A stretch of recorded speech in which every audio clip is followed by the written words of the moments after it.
মশলা বেটে এই মুরগিটাকে আমি কিভাবে রান্না করেছি সেটাই আপনাদের সাথে শেয়ার করব।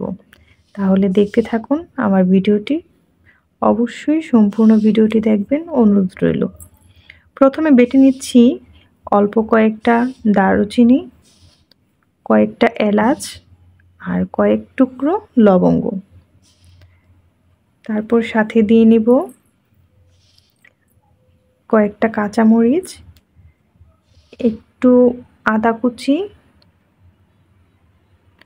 আদা কুচি একবারে একসাথেই মশলার সাথে বেটে নিচ্ছি, এক্সট্রা আদা দেব না, রসুন দেব না। সাথে নিয়ে নিচ্ছি কয়েক টুকরো পেঁয়াজ। এইসব মশলা বেটে দিলে তরকারি খেতে খুবই ভালো লাগে। নিয়ে নিচ্ছি বড় ধনিয়া, সাথে নিয়ে নিচ্ছি অল্প একটু ছোট ধনিয়া। এখন নিয়ে নিচ্ছি একটু কাঁচা জিরা। তারপর নিয়ে নিচ্ছি কয়েক টুকরো রসুন। গুঁড়ো মশলাগুলো, ধনিয়াগুলো সুন্দর করে ধুয়ে নিয়েছি। সবগুলো একসাথে এখন ভালো করে বেটে নেব। এই তো হয়ে গেছে আমার মশলা বাটা। খুব মিহি করে বেটে নিয়েছি মশলাগুলো। মশলা বাটতে খুব ভালোই লাগে, আর খেতে তো কোনো কথাই নেই, ভীষণই মজা বাটা মশলার রান্না। এখন একটি কড়াই বসিয়ে নিলাম চুলাতে, সামান্য পরিমাণ তেল দিয়ে নিলাম, কয়েকটা তেজপাতা দিয়ে দিলাম তেলের মধ্যে। এখন দিয়ে দিচ্ছি পেঁয়াজ, কুচি করে রেখেছিলাম পেঁয়াজগুলো দিয়ে খুব সুন্দর করে লাল করে ভেজে নেব পেঁয়াজগুলো। নেড়ে চেড়ে খুব সুন্দর করে ভাজবো। আর এদিকে মাংসগুলো ধুয়ে নিয়েছি, ধুয়ে ঝরিয়ে নিয়েছি ভালো করে। এই পর্যায়ে আমার পেঁয়াজগুলো ব্রাউন কালার হয়ে গেছে, আর যে বাটা মশলাগুলো রেখেছিলাম মশলাগুলো তেলের মধ্যে দিয়ে ভালো করে পেঁয়াজের সাথে তেলে ভেজে নিচ্ছি, যেন কাঁচা গন্ধগুলো না আসে।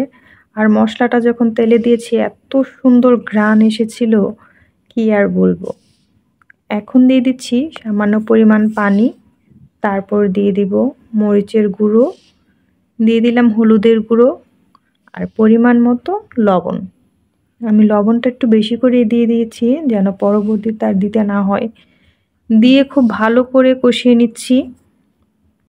মশলা যত কষাবো কালারটাও খুব সুন্দর আসবে আর খেতেও খুব ভালো লাগবে। এখন দিয়ে দিলাম ধুয়ে রাখা মাংসগুলো দিয়ে ভালো করে নেড়ে মশলাগুলো মাংসের সাথে মিশিয়ে নেব। তারপর মেশানো হয়ে গেলে একটা ঢাকনা দিয়ে ঢেকে নিচ্ছি। এখন দিয়ে দিব কিছু আলু কেটে রেখেছিলাম, সেই আলুগুলি দিয়ে ভালো করে নেড়ে চেড়ে ঢেকে দেব এবং কষানো হয়ে গেলে সামান্য পরিমাণ পানি দিয়ে দিব। বেশি পানি দেইনি, এরকমই রান্না করেছি, আপনারা চাইলে বেশি পানি দিতে পারেন। এই তো হয়ে গেছে আমার মুরগি রান্না করা। এখন দিয়ে দিচ্ছি জিরার গুঁড়ো। বাটা মশলার রান্নার স্বাদই আলাদা। আপনারাও বাসায় এইভাবে ট্রাই করবেন এবং আমাকে জানাবেন কেমন হয়েছে। এই তো নিয়ে নিয়েছি এখন প্লেটে, খাবারের সময় হয়ে গেছে। আপনার কি মনে করেছেন এই লেগ পিসটা আমি খাবো? অবশ্যই না, এই লেগ পিসটা নিয়েছি আমার রাজপুত্রের জন্য। ধন্যবাদ সবাইকে ভিডিওটি সম্পূর্ণ দেখার জন্য।